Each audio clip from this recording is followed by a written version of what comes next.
May butaga sa tanan among topic dahil karon history, background, and basic skills of pickleball. Dayon, kami dahil mag-report aning group training.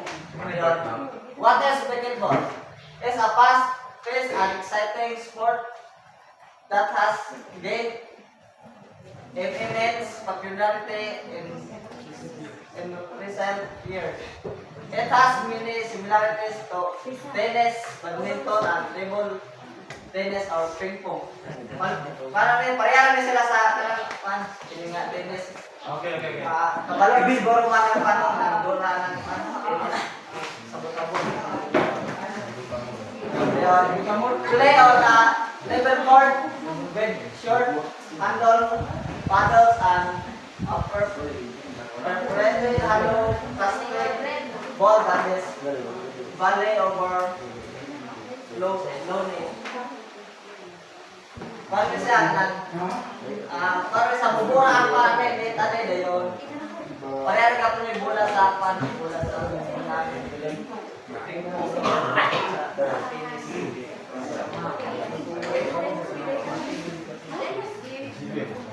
How pickleball started? It was invented in the United States in 1965 and in early 21st century experienced rapid growth and is now played worldwide by people of all ages and skill levels.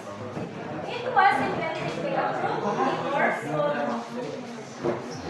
Bridge Island, Washington State, Representative Joel Pritchard, Bill and Martin McHugh. We are looking for a game to play with their families but lacking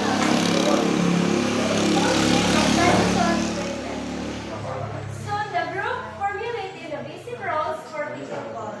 According to a certain source, the name pickleball was suggested by a preacher's wife, Joan Pritchard. The mixing of elements and equipment from several different sports reminded her of a pickleball. Another source claimed that a sport took its name from the preacher's dog Pickles. Through the family has stated that the dog was named after the sport. In 1972, the founders of pickleballs established a corporation to advance the sport. 4 years later, the first pickleball tournament was held in Tukwila, Washington. In 1984, the United States Amateur Pickleball Association, later known as USA Pickleball, was organized as national governing body for sports. In the same year, the organization published the first official rule book for pickleball. By 1990s, the sport was being played in every U.S. state.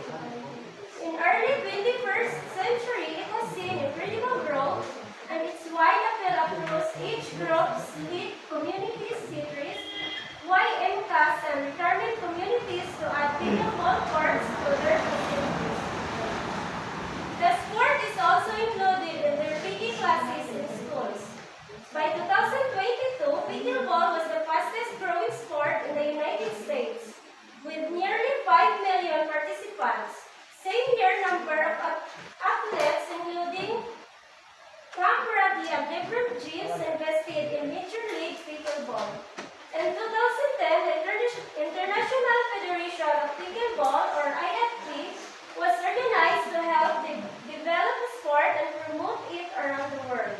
Over the next decade, the number of countries with IFP member associations and groups increased to more than 60. The IFP has specified one of its main goals to be gaining the inclusion of pickleball as a sport in Olympic Games. Basic and essential skills needed to excel in pickleball: hand-eye coordination, footwork, body positioning, agility. So what are the skills that are needed in pickleball? So serving. Ito guys. There go. Baseline and sideline shots.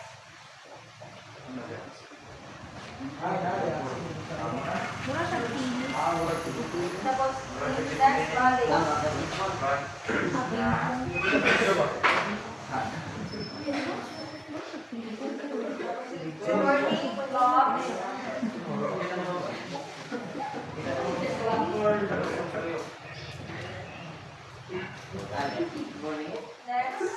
Transitioning.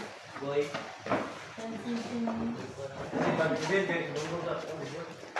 Tapos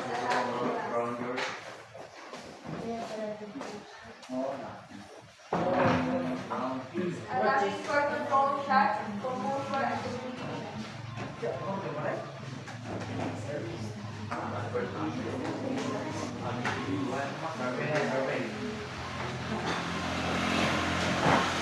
The first essential skills that is needed in playing pickleball is how serving. Serving is very important when you would start towards scoring points in pickleball. In order to give yourself a good advantage, giving your opponent enough serve to retort can help increase your chances of winning the point. A good serve in pickleball is low, quick, and has a lot of spin, making it difficult to retort. So, just like in badminton, so kailangan siya simulahan sa badminton. If we are serving and playing pickleball, dapat sila na ang kuan. Low, yung pass-pass, o ka na lisod bitaw siya salvo sa imong opponent kaya na siya pass-spin effect. So, second is the baseline and sideline shots. Since the pickleball court is a small court, especially for two people in each side, hitting and returning baseline and sideline shots are very important. The hardest shot to return in pickleball are the ones you have to reach for a court, which is why it is important to utilize the baseline and sideline shots when attacking your opponent. So, sa baseline and sideline shots, di ba parang gamay naman ang iyang net, so kanang kuan. Kung imo siyang ipakilid, mas lisod siya abdul sa imong opponent, so mas dali ka makakuha og score dahil hindi mo makuha ang bola. Volleys. Next is volleys. Volleys are the most important and most frequent hits in pickleball. Volleying is when you hit the ball straight up in the air, and it typically happens when you are up the net. It is all about hand-eye coordination and reflexes. You have to be able to quickly move your paddle. The opponent is sending shots quickly right at your body. So, ang volleys kay kaning katulad ng salvo ni mga pula o ihatag sa imuhang opponent. So, kung masalot to ni mo mga bola, so there's a lot of possibilities nga makuha yung score. So, returning serves. Returning serves in a hand pattern is vital skill to have in legal balls. The return of the serve is when set. The return of the serves is what sets up the point of the team that is receiving as they use the return to then push the net. When returning the serve, players should aim to place the ball tip on the opponent's side with a lot of speed or spin, making it difficult to return. A good return can allow the receiving unit to get the net quickly and win the point, keeping their heels at the back of the court.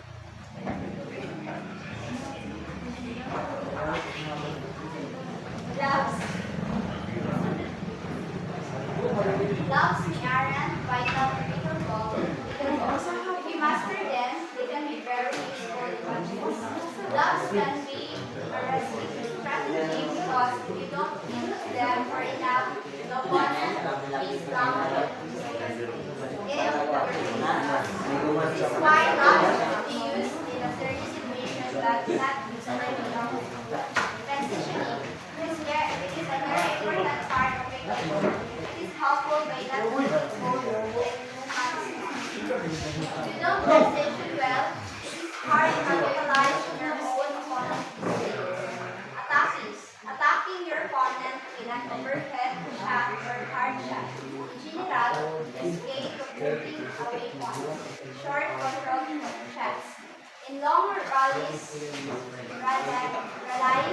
important to keep shots low and short so that opponent can volley the ball back hard in your face. This skill might take a lot of practice and touch, but when mastered, it can be deadly and very useful in matches.